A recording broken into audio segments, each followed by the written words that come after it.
Big Boss Malayalam season 7 weekend എപ്പിസോഡിൻ്റെ റിവ്യൂവിലേക്ക് എല്ലാവർക്കും സ്വാഗതം.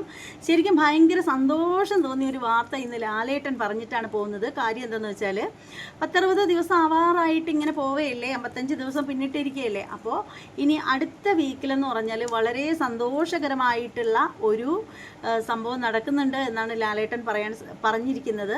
എന്ന് വെച്ചാൽ ഫാമിലി വീക്കാണ് എന്നാണ് പറയുന്നത്, അടുത്ത വീക്ക് എന്ന് പറയുന്നത്. അപ്പോൾ ആരുടെയൊക്കെ ഫാമിലി അവിടെ വരും എന്നൊക്കെ നമുക്ക് കാത്തിരുന്ന് കാണാം. അപ്പോൾ ഒന്ന് ഓർത്ത് നോക്കിയാൽ ആര്യൻ്റെ ഫാമിലി വരികയാണെങ്കിൽ അവിടെ എങ്ങനെയായിരിക്കും?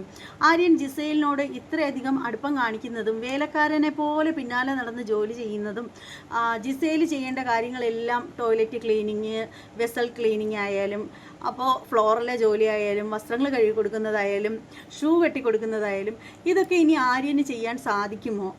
ആര്യൻ്റെ ഫാമിലിയിൽ നിന്ന് വരുന്ന ആളുകൾക്ക് ഇത് ഇഷ്ടമാവുമോ? അപ്പോൾ അവരുടെ ഗെയിം ഇനി എങ്ങനെ പോവും? അതുപോലെ തന്നെ ആര്യനും ജിസയിലും ഒരു ബെഡിൽ കിടക്കുന്നത് ആര്യൻ്റെ ഫാമിലിയിലുള്ളവർക്ക് ഇഷ്ടപ്പെടുമോ എന്നൊക്കെ നമുക്ക് കാത്തിരുന്ന് കാണാം. അതുപോലെ തന്നെ നമ്മുടെ ജിസേലിൻ്റെ പാരൻസ് എന്ന് പറഞ്ഞാൽ ജിസേലിന് ഒരമ്മ മാത്രമേ ഉള്ളൂ. കുഞ്ഞമ്മ ഉണ്ടായിരുന്നത് മരണപ്പെട്ടു പോയി ഇപ്പോൾ ഈ അടുത്ത ദിവസങ്ങളിൽ തന്നെ. അപ്പോൾ അതുകൊണ്ട് തന്നെ ജിസേലിൻ്റെ അമ്മ വരുമോ എന്നുള്ള കാര്യത്തിൽ അറിയില്ല. ഇനി മറ്റാരെങ്കിലും ബന്ധുക്കളാരെങ്കിലും വരുമോ എന്നൊന്നും നമുക്കറിയില്ല. അത് നമുക്ക് കാത്തിരുന്ന് കാണാം. അപ്പോൾ നമ്മുടെ അനീഷിൻ്റെ വീട്ടിൽ നിന്ന് ആരാണ് വരുന്നത്? അപ്പോൾ അനീഷിൻ്റെ കാര്യം പറയുകയാണെങ്കിൽ ഭയങ്കര നെഗറ്റീവ് ഒന്നും പറയാനൊന്നുമില്ല. പുള്ളിക്കാരൻ വളരെ മാന്യമായ രീതിയിലുള്ള പെരുമാറ്റങ്ങളാണ്. കാര്യം എന്താണെന്ന് വെച്ചാൽ ദേഷ്യപ്പെടുന്ന സമയത്തും ഒരു വാക്ക് തന്നെ 1000 തവണ റിപ്പീറ്റ് അടിച്ച് മനുഷ്യനെ ഭ്രാന്ത് പിടിപ്പിക്കുന്ന സമയത്ത് പോലും വായിൽ നിന്നും ഒരു പുളിച്ച തെറി പോലും പറയാറില്ല. അപ്പോൾ ആ ഒരു കാര്യത്തിൽ നമുക്ക് അനീഷിനെ വളരെയധികം നമ്മൾ സപ്പോർട്ട് ചെയ്യുന്നുണ്ട്. പിന്നെ ഷാനവാസിൻ്റെ ഫാമിലിയിൽ നിന്ന് ആരാണാവോ വരുന്നത്, അങ്ങനെ ഓരോരുത്തരുടെയും ഫാമിലിയിൽ നിന്ന് അനുമോളെ ആയാലും.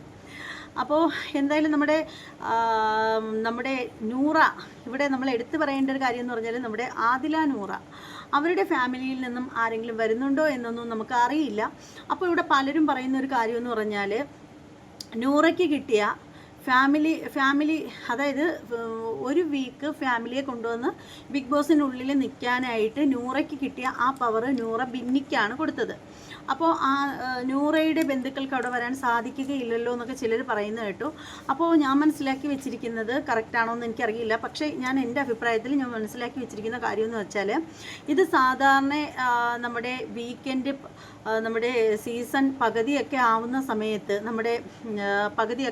സമയത്ത് ആ സമയം വരെ പിന്നെ ബിഗ് ബോസ് വീടിനുള്ളിലുള്ളവരുടെ എല്ലാം ഫാമിലി വന്ന് 1-2 ദിവസം നിന്നിട്ട് പോകുന്ന ഒരു ഏർപ്പാടാണ്. അപ്പോൾ മറ്റേത് എന്ന് പറഞ്ഞാൽ നൂറയ്ക്ക് കിട്ടിയതെന്ന് വെച്ചാൽ ഒരു സ്പെഷ്യൽ പവറായിരുന്നു.